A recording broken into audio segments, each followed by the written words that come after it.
नेपाली राजनीतिका शालीन र लोकतान्त्रिक छवि बनाएका रामचन्द्र पौडेल मुलुकको तेस्रो राष्ट्रपतिमा निर्वाचित। पूर्व सभामुख एमालेका नेता निम्बाङ पराजित। राष्ट्रपति निर्वाचन सम्पन्न भएसँगै दलहरू अब उपराष्ट्रपति र नयाँ सत्ता समीकरणमा केन्द्रित हुने। 12-2बाट सांसद निर्वाचित यादवलाई उपराष्ट्रपतिको उम्मेद्वार बनाउने जसपाको निर्णय। सरकारले सबै स्थानीय तहमा औद्योगिक ग्राम बनाउने घोषणा गरेको 4 वर्ष बितिसक्दा पनि काम भने सुस्त। केन्द्र सरकारबाट बजेट नपाएको कतिपय स्थानीय तहको गुनासो। मलेसियाका पूर्व प्रधानमन्त्री मुहिद्दिन यासिन भ्रष्टाचारको आरोपमा पक्राउ। र आइसिसी विश्वकप लिग 2 क्रिकेटको अन्तिम सिरिजको पहिलो म्याचमा नेपालद्वारा पपुवा न्युगिनी 52 रनले पराजित। ओपनर आसिफ शेखको उत्कृष्ट ब्याटिङ। नमस्कार, कान्तिपुर डायरीका साथमा साथी खिलनाथ र म पार्वता। समाचार विस्तारमा। नेपाली राजनीतिमा शालीन र लोकतान्त्रिक छवि बनाएका रामचन्द्र पौडेल मुलुकको तेस्रो राष्ट्रपतिमा निर्वाचित हुनुभएको छ। आज भएको निर्वाचनमा अर्का उम्मेद्वार पूर्व सभामुख सुभाष चन्द्र नेमाङलाई पराजित गर्दै पौडेल राष्ट्रपति बन्नुभएको हो। पौडेलले 33,802 मतभार प्राप्त गर्नुभयो।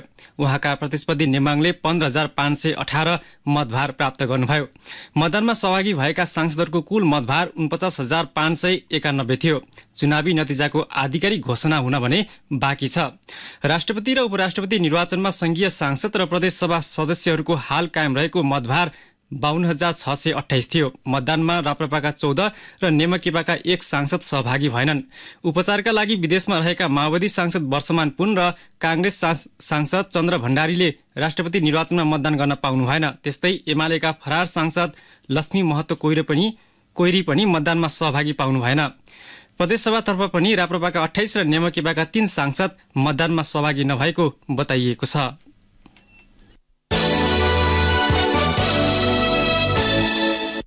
गत मङ्सिरमा सम्पन्न निर्वाचनबाट पहिलो दल बनेको नेपाली कांग्रेसका वरिष्ठ नेता रामचन्द्र पौडेलले तत्कालीन सत्ता गठबन्धन भत्किएर अर्को गठबन्धन बनेपछि राष्ट्रपति बन्ने मौका पाउनु भएको हो।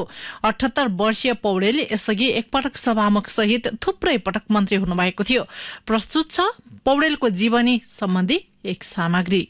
तनहुँको मिर्लुङ बाहुन पोखरा हाल ब्यास नगरपालिका 8 मा विक्रम सम्वत 2001 असोज 29 गते बाबु दुर्गा प्रसाद पौडेल र आमा ऋषिमाया पौडेलको कोखबाट जन्मिनु भएका पौडेलले 17 वर्षको उमेरमा राजनीतिमा आउनु भएको थियो। राजनीतिक जीवनको सुरुवातमा वामपन्थी रुझानबाट यात्रा आरम्भ गर्नुभएका पौडेल अन्ततः लोकतान्त्रिक आन्दोलनको नेतृत्व गर्दै वामपन्थी दलहरू सहितको समर्थनमा वामपन्थी धारकै नेतालाई पराजित गर्दै मुलुकको तेस्रो राष्ट्रपतिमा निर्वाचित हुनुभएको छ। पार्टीको विधि र विधानमा नेतृत्वलाई सधैँ घचघच्याउने नेताका रूपमा रहेका वरिष्ठ नेता पौडेल संघीय संसदको 9औं दलको समर्थनमा मुलुकको तेस्रो राष्ट्रपतिमा निर्वाचित हुनुभएको हो। पार्टीमा संस्थापन इतर समूहको नेतृत्व गरेका वरिष्ठ नेता पौडेल 14औं महाधिवेशनमा सभापतिको उम्मेद्वार बन्न नपाएसँगै मौन बसिदिँदा उहाँको 60 वर्षको राजनीतिक यात्रामा पुनः विराम लाग्ने अनुमान र आशंकाका बीचमा पौडेलले राष्ट्र प्रमुख बन्ने सौभाग्य पाउनुभयो। विगतमा पनि कंग्रेसभित्र मूल्य मान्यता र आदर्शको राजनीति गर्ने नेताहरू मूलधारको राजनीतिबाट अलगिनु परेका दृष्टान्त थिए। गणेशमान सिंह, कृष्ण प्रसाद भट्टराई, सीके प्रसाई, महेन्द्र नारायण निधि, भीम बहादुर तामाङ, महेश्वर प्रसाद सिंह जस्ता पूर्ववर्तीहरूले भोगेको नियतिमा 14औं महाधिवेशनबाट पौडेलको पनि नाम थपिने कतिको आकलन थियो। 14औं महाधिवेशनमा मौन बस्दा होस् वा संसदीय दलको नेतामा सभापति शेरबहादुर देउवालाई समर्थन गर्दा पौडेलले आलोचना खेप्नु पर्यो। 17 वर्षको कलिलो उमेरबाट राजनीतिक आरम्भ गर्नुभएका पौडेल संसदीय अभ्यासमा अब्बल नेताका रूपमा चिनिनुहुन्छ। विक्रम सम्वत 2017 पुस 1 गते जननिर्वाचित संसद भङ्ग गर्दै प्रधानमन्त्री बीपी कोइराला लगायतका नेतालाई जेल हालिएको विषयमा विरोध गर्दै प्रजातान्त्रिक आन्दोलनमा होमिएका पौडेल आफ्नो राजनीतिक जीवन कालमा शालीन नेताको परिचय बनाउन सफल हुनुभएको थियो। विक्रम सम्वत 2027 मा नेवी संघ स्थापना हुँदा संस्थापन सदस्य रहनुभएका पौडेल 2040 देखि केन्द्रीय राजनीतिमा प्रवेश गर्नुभएको थियो। उहाँ पार्टीको केन्द्रीय सदस्य हुँदै 2062 देखि 2064 सम्म महामन्त्री, 2064 देखि 2072 सम्म उपसभापति, 2064 देखि 2070 सम्म संसदीय दलको नेता र 2072 पछि लगातार वरिष्ठ नेताका रूपमा कार्यभार सम्हाल्दै आउनु भएको थियो। 2074 साल बाहेक 2048 पछिका सबै निर्वाचनमा गृह जिल्ला तनहुँबाट सांसदमा निर्वाचित भएका पौडेल पटक पटक मन्त्री र एक पटक सभामुख बन्नुभयो। गिरिजाप्रसाद कोइरालाको प्रधानमन्त्री कालमा उप प्रधानमन्त्री सहित गृह मन्त्रालयको बागडोर सम्हाल्नु भएका पौडेल 2061 देखि 2062 मा शान्ति समिति संयोजकका रूपमा काम गर्नुभयो। राजनीतिक जीवनकालमा करिब 13 वर्ष जेल बिताएका पौडेलमा राजनीतिक सुझबुझ भए पनि पार्टीभित्र प्रश्न उठाइरहँदा आवश्यक अनुसारको निर्णयको आँट गर्न सक्नुहुन्नथ्यो। मध्यमार्गी र शालीन तथा लोकतान्त्रिक परिपाटीको हिमायती नेताका रूपमा रहनुभएका पौडेल राष्ट्रपति बन्दा लोकतान्त्रिक संविधानको पूर्ण कार्यान्वयन र लोकतन्त्रको संरक्षण हुने कतिपयको बुझाइ छ। राजनीतिक जीवनमा उहाँले आफ्नै पार्टीमा धेरै पटक अन्तरसङ्घर्ष गर्नु परेको थियो। समयक्रममा कंग्रेसभित्र पौडेल र देउबाको राजनीतिक लाइन भिन्न बन्दै गएको थियो। दुई नेताको गुट फरक थियो। पार्टीमा संसदीय दलको नेता बन्ने मौका पाएका पौडेल 2067 मा 17 पटक प्रधानमन्त्रीको निर्वाचनमा पराजय भोग्नु पर्यो। त्यो उहाँको राजनीतिक जीवनमा सबैभन्दा ठूलो धक्का थियो। भलै कतिपय नेताले त्यसलाई संसदीय अभ्यास प्रतिको पौडेलको आस्थाको रूपमा व्याख्या गरेका छन्। गुटगत राजनीतिले जेलिएको कंग्रेसभित्र धेरथोर नीतिगत वैचारिक चिन्तन गर्ने नेताका रूपमा रहेका पौडेल पछिल्लो समय सभापति देउबा निकट मानिँदै आउनु भएको थियो। राजनीतिक जीवनमा पौडेलमाथि लाभको पदका लागि पारिवारिक पृष्ठभूमि भएकालाई अवसरको खोजी गर्नु हो भनेर आलोचना पनि भएका थिए। सामाजिक काममा पनि सक्रिय रहने पौडेलले 2020 मा जापान सरकारले प्रदान गर्ने राजकीय सम्मान अर्डर अफ द राइजिङ सन प्राप्त गर्नुभएको थियो। अध्ययनमा रुचि राख्ने पौडेलले नेपाली साहित्यमा स्नाकोत्तर तहसम्मको अध्ययन पूरा गर्नुभएको छ भने 11 पुस्तक प्रकाशित छन्। रेडियो कान्तिपुरका लागि सन्तोष गन्धर्व। राष्ट्रपति निर्वाचन सम्पन्न भएसँगै दलहरूको ध्यान अब उपराष्ट्रपति निर्वाचन र नयाँ सत्ता समीकरण अनुसारको मन्त्रीमण्डल निर्माणमा केन्द्रित हुने भएको छ। उपराष्ट्रपतिको निर्वाचन चैत्र 5 गते हुँदैछ।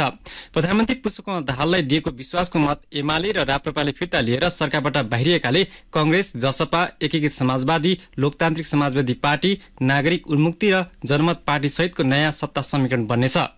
संसदको चौथो शक्ति राष्ट्रिय स्वतन्त्र पार्टीले राष्ट्रपतिमा कांग्रेसका उम्मेद्वार रामचन्द्र पौडेललाई समर्थन गरेकाले सो पार्टी समेत सत्ता समीकरणमा सहभागी हुने सम्भावना देखिएको छ।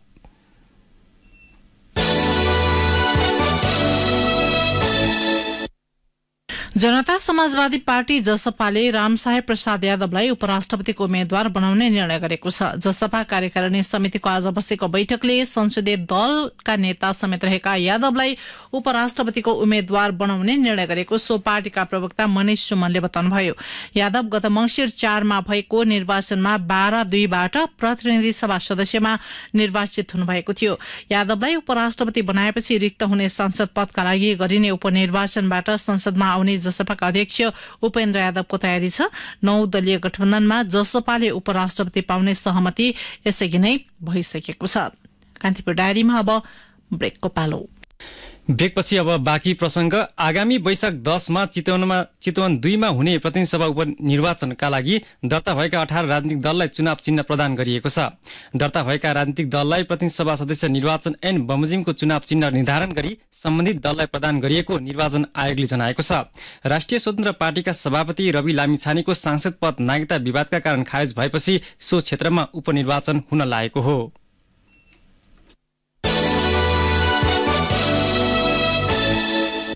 सरकारले बेपत्ता पारिएका व्यक्तिको छानबिन, सत्य निरूपण तथा मेलमिलाप आयोग ऐन 2071 लाई संशोधन गर्न बनेको विधेयक प्रतिनिधि सभामा दर्ता गरेको छ। विधेयकमा हत्यामा समेत माफी दिन सकिने सहितका व्यवस्था प्रस्ताव गरिएको छ। विधेयकमा द्वन्द्व पीडितले अस्वीकार गर्दै आएका केही प्रावधान यसअघिको विधेयकमा जस्तै राखिएको छ। प्रस्तावित विधेयकमा मूल ऐनको दफा 2 लाई संशोधन गरेर हत्यालाई समेत मानवाधिकार उल्लङ्घनको घटनाको सूचीमा राखिएको छ। विधेयकमा संक्रमणकालीन न्यायसँग सम्बन्धित 2 वटा आयोगको म्याद 2 वर्षको हुने उल्लेख गरिएको छ। त्यस्तै मानवाधिकारको गम्भीर उल्लङ्घनमा मुद्दा चलाउने हदम्याद 1 वर्ष बनाइएको छ। यसअघिको विधेयकमा 6 महिनाको प्रावधान राखिएपछि आलोचना भएको थियो। त्यस्तै विधेयकमा परिपूरणको अधिकार पहिलाको विधेयकमा जस्तै प्रत्याभूत गरिएको छ।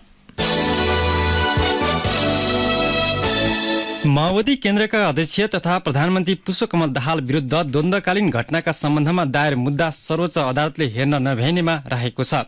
प्रधानमन्त्री दाहाल विरुद्ध दर्ता भएको रिटको पेशी आज न्यायाधीश विश्वम्भर प्रसाद श्रेष्ठको एकल इजलासमा तोकिएको थियो।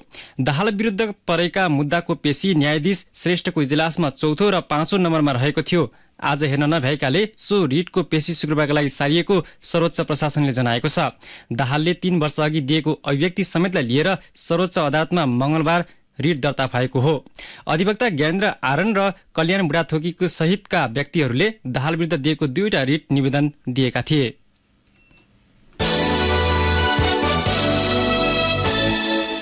अब कान्तिपुर सविस्तारको पालो। कान्तिपुर सविस्तार। सरकारले 4 वर्ष अघि 753वटा स्थानीय तहमा औद्योगिक ग्राम बनाउने घोषणा गरे पनि काम सुस्त छ। साना तथा मझौला उद्योगको विकास गर्ने उद्देश्यका साथ 4 वर्ष अघि शुरू गरिएको औद्योगिक ग्राम निर्माण गर्ने कार्यक्रममा स्थानीय तहले चासो नदिँदा प्रभावकारी रूपमा अगाडि बढ्न नसकेको हो। औद्योगिक ग्राम निर्माणका लागि स्थानीय तहले तदारुकता देखाएका छैनन् भने घोषणा भएका पालिकामा समेत काम अझै सम्पन्न हुन सकेको छैन। कतिपय पालिकाले भने केन्द्र सरकारबाट समयमै बजेट उपलब्ध नहुँदा कामले गति लिन नसकेको गुनासो गरेका छन्।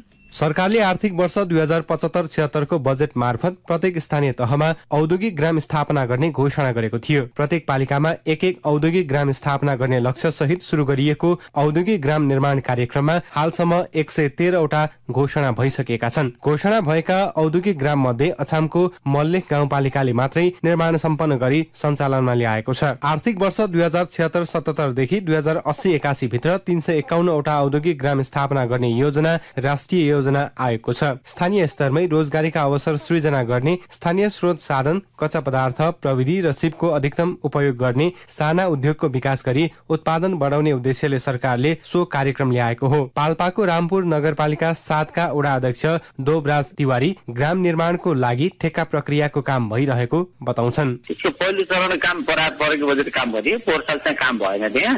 त्यो बजेट अहिले छ। अहिले फेरि हामी ठेक्का प्रक्रियामा गएको छौँ। हाम्रो चाहिँ विशेष गरी एउटा खोल्सा थियो, खोलालाई नियन्त्रण गर्ने काम भयो अनि उहाँ लगाएर खोला नियन्त्रण गर्ने र अलिक फिलिङ गर्ने काम भएको छ। अब यसपालि चाहिँ हामीले पम्प पुरा गर्ने प्रशासनिक भवन अनि होर्डिङ बोर्ड अनि शौचालय ती बनाउनलाई अहिले हामी त्यसको लागि ठेक्का पर्दैछौँ। स्थानीय तहले औद्योगिक ग्रामको विस्तृत परियोजना प्रतिवेदन DPR निर्माण गरेपछि भौतिक पूर्वाधार बनाउन रकम दिने उद्योग वाणिज्य तथा आपूर्ति मन्त्रालयले जनाएको छ। औद्योगिक ग्रामका लागि केन्द्र सरकारले प्रत्येक पालिकालाई चरणबद्ध रूपमा 3 करोड रुपैयाँ बजेट उपलब्ध गराउँछ। तर अधिकांश स्थानीय तहमा ग्रामको काम अलपत्र अवस्थामा छ। बैतडीको पञ्चेश्वर गाउँपालिका 4 र गुल्मीको स्मा गाउँपालिका 3 मा बन्ने ग्रामका लागि हालसम्म सडक काट्ने तथा जग्गा सम्याउने मात्रै काम भएको छ। बैतडीको पञ्चेश्वर गाउँपालिका 4 का वडा अध्यक्ष जनक बहादुर चन्द र गुल्मीको स्मा गाउँपालिका 3 का वडा अध्यक्ष ज्योतिराज कुँवर भन्छन्, जहाँ बन्ने हो त्यहाँ सडक काट्या हो पहिलो वर्ष। औद्योगिक ग्रामको लागि और त्यो ग्राउन्ड बनाएको छ, अरू केही भइएको छैन।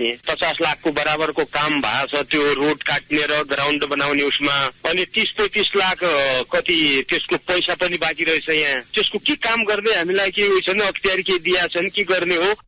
टेन्डर भइसकेपछि त्यो आशय पत्र नआएर काम सुरु भएको छैन। अहिलेको दोस्रो पटकको DPR त पहिले पुरा भएर अब त्यो प्रत्येक वर्ष त्यो टेन्डर आह्वान गर्दै जति छुट्टिएको छ रकम त्यसैको काम गर्दै छन्। त्यो प्रशासकीय भवनहरू बनाउनेदेखि लिएर अरू सबै बाँकी छ। अहिले त्यही मिसिनरी वाल र त्यो जग्गा सम्माउने काम मात्र भएको छ। बजेटको अभावले गर्दा सबै काम एकैचोटि हुन नसक्दो रहेछ।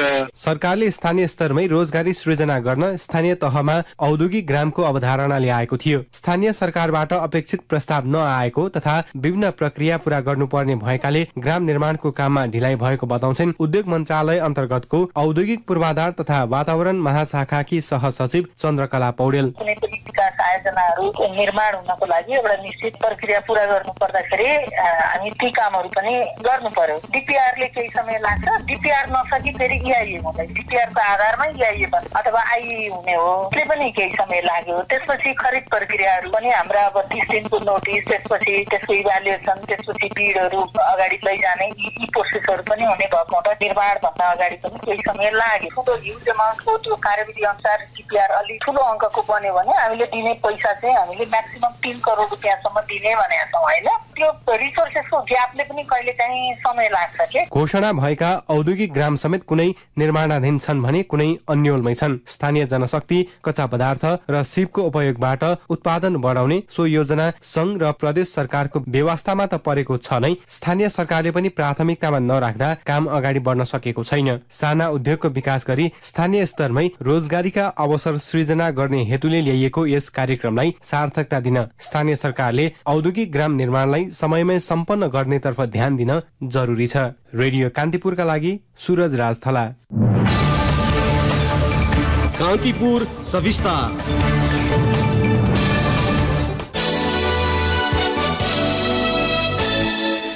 राष्ट्रपति निर्वाचनका क्रममा मतदान गरी बाहिदा संसद भवनमा चिप्लिएर घाइते हुनुभएका सांसद गोविन्द न्यौपानेको ट्रमा सेन्टरमा उपचार भइरहेको छ।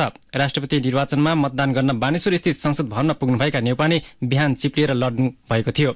न्यौपानेको टाउकोमा चोट लागेको छ। एकीकृत समाजवादीका अध्यक्ष माधवकुमार नेपाल न्यौपानेको स्वास्थ्य अवस्था बुझ्न ट्रमा सेन्टर पुग्नु भएको थियो। चिकित्सकका अनुसार न्यौपानेको स्वास्थ्य अवस्था अहिले सामान्य रहेको छ।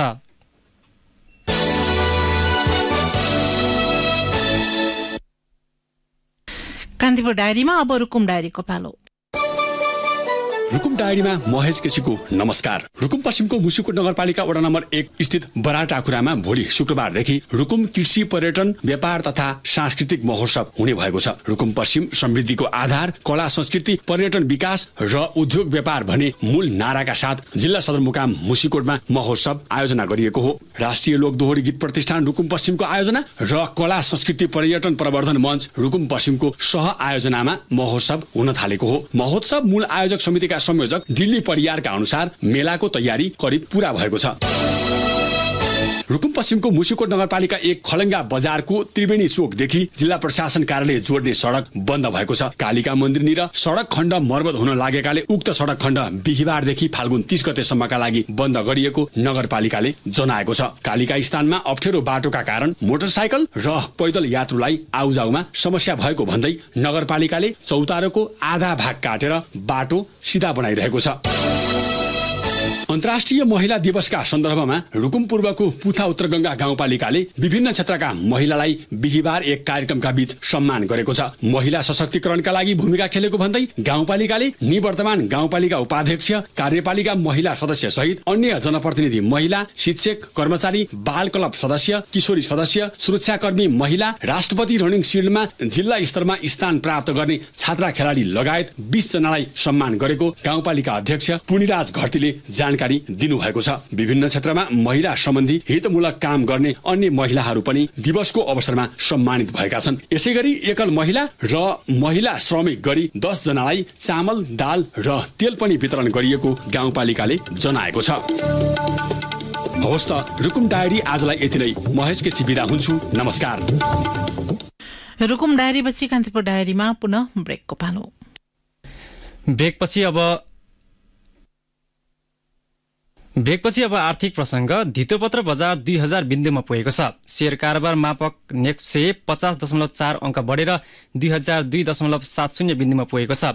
अघिल्लो कारोबारको दिन नेप्से 1952 अंकमा कायम भएको थियो। त्यस्तै ठूला कम्पनीहरूको मापन गर्ने सेन्सिटिभ परिसूचक 9.27 अंकले बढेर 379.50 बिन्दुमा कायम भएको छ। नेप्सेमा आज 45,66,043 किता शेयर खरिद बिक्री हुँदा 1,56,55,58,000 रुपियाँ बराबर कारोबार भयो। अघिल्लो दिन 1,20 करोडको कारोबार भएको थियो। कारोबारमा आएका 13वटा सबै उपसमूह बढेको छ। कारोबारको आधारमा शिवम सिमेन्ट शीर्ष स्थानमा छ। सो कम्पनीको 7,85,88,000 रुपियाँ बराबर कारोबार भएको नेपाल स्टक एक्सचेन्जले जनाएको छ। अब अन्तर्राष्ट्रिय प्रसंग। मलेसियाका पूर्व प्रधानमन्त्री मुहिद्दिन यासिन भ्रष्टाचारको आरोपमा पक्राउ परेका छन्। कोभिड-19 को महामारी समयताका भ्रष्टाचार गरेको आरोपमा पूर्व प्रधानमन्त्री यासिन पक्राउ परेको अल जजिराले जनाएको छ। भ्रष्टाचारको आरोप लागेका पूर्व प्रधानमन्त्री यासिनलाई भोलि अदालत उपस्थित गराउने तयारी भएको बताइएको छ। मलेसियाली भ्रष्टाचार विरोधी आयोगले विज्ञप्ति जारी गर्दै मुहिद्दिनको सरकारले शुरू गरेको आर्थिक पुनर्प्राप्ति परियोजनाको बारेमा सोधपुछ गरेपछि पक्राउ गरिएको उल्लेख गरेको छ। 75 वर्षीय मुहिद्दिनमाथि निर्माण ठेकेदारहरूले कोभिड महामारीको समयमा पार्टीको खातामा पैसा जम्मा गरेको आरोप लागेको छ। पूर्व प्रधानमन्त्री मुहिद्दिनले आरोप अस्वीकार गर्दै आउनु भएको छ। आफूमाथि राजनैतिक प्रतिशोध साध्न सो कदम चालिएको उहाँले बताउनु भएको छ। मुहिद्दिन पद छाडेपछि अभियोग लाग्ने मलेसियाका दोस्रो नेता हुनुभएको छ। सन् 2018 को आम चुनावमा सत्ता गुमाएपछि पूर्व प्रधानमन्त्री नजीब रजाकमाथि भ्रष्टाचारको आरोप लागेको थियो। आन्तरिक शक्ति संघर्षपछि सन् 2000 को मार्चमा प्रधानमन्त्री बन्नुभएका मुहिद्दिनले राजनैतिक चलखेल गरेपछि सन् 2021 मा पद गुमाउनु भएको थियो। रुसले युक्रेनमा क्षेपणास्त्र प्रहार गरेपछि कम्तीमा 6 जनाको मृत्यु भएको छ। क्षेपणास्त्रका कारण युरोपको सबैभन्दा ठूलो आणविक प्लान्टको शक्ति गुमेको बीबीसीले जनाएको छ। आक्रमणले उत्तरमा खार्किवदेखि दक्षिणमा ओडेसा र पश्चिममा झिटोमिरसम्मका शहरहरूलाई असर गरेको बताइएको छ। खार्किव र ओडेसामा भवन र पूर्वाधारमा क्षति पुगेको छ। धेरै क्षेत्रहरूमा बिजुली अवरुद्ध भएको छ। राजधानी कीवमा पनि आक्रमण भएको बताइएको छ। युक्रेनले रुसले 81वटा क्षेपणास्त्र प्रहार गरेको बताएको छ, जुन यो साताभरकै सबैभन्दा ठूलो हमला हो। सेनाले 34वटा क्रुज मिसाइललाई सफलतापूर्वक खसालेको र इरानमा बनेका साहब ड्रोन मध्ये 4वटा खसालेको दावी गरेको छ।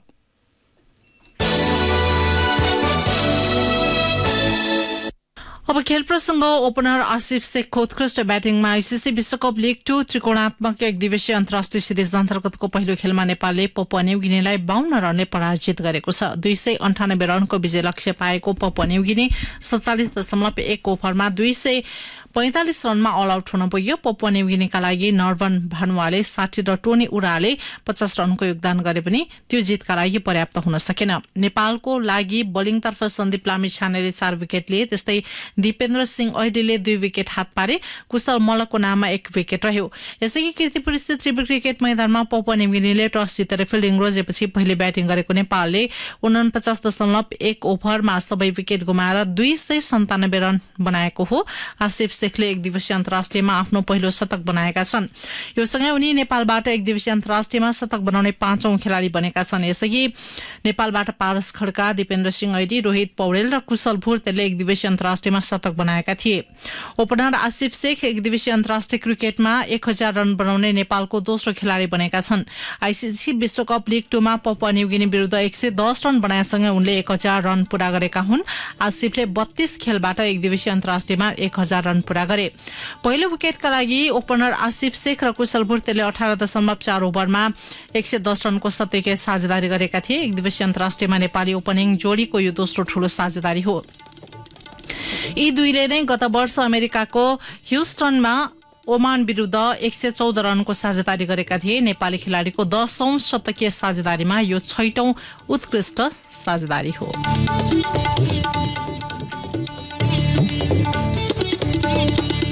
अन्त्यमा बुलेटिनका प्रमुख प्रसंग पुनः एकपटक। नेपाली राजनीतिका शालीन र लोकतान्त्रिक छवि बनाएका रामचन्द्र पौडेल मुलुकको तेस्रो राष्ट्रपतिमा निर्वाचित। पूर्व सभामुख एमालेका नेता नेमाङ पराजित।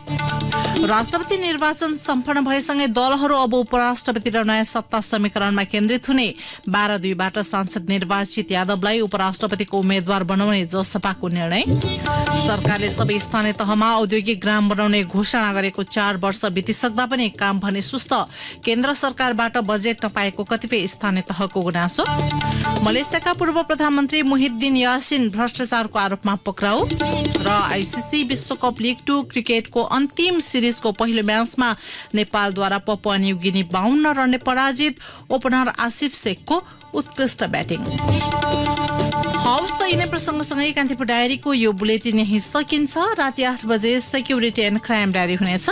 साथी खिलनाथ र म पार्वता आज्ञा माग्छौँ। नमस्कार।